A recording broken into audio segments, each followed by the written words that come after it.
ঘরে ফিরছেন মানুষ, ধীরে ধীরে স্বাভাবিক হচ্ছে মুর্শিদাবাদের পরিস্থিতি। মালদার বৈষ্ণবনগরে স্কুল বাড়ি ছেড়ে ইতিমধ্যেই ধুলিয়ান পুরসভার ৫ নম্বর ওয়ার্ডে ভাগীরথীর কাঞ্চনতলা ঘাটে এসে নামেন অনেকে।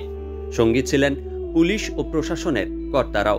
প্রশাসনের তরফে ঘর ছাড়া মানুষদের বাড়ি ফেরাতে দেওয়া হয় নৌকাও। গত শনিবার ১৯ এপ্রিল পর্যন্ত শতাধিক মানুষ ঘরে ফেরেন। রবিবার ২০ এপ্রিল আরও ৫টি পরিবারের ২৬ জনকে বাড়ি ফেরত পাঠানো হয়। যদিও এখনো মানুষের চোখে মুখে আতঙ্কের ছাপ স্পষ্ট। প্রশাসনের আশ্বাসে ঘরমুখী হয়েছেন তারা।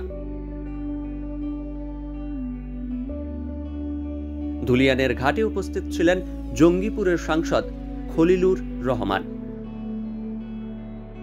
নৌকা ঘাটে ভিড়তেই তাদের ঠান্ডা পানীয়ের বোতল দিয়ে স্বাগত জানান তিনি।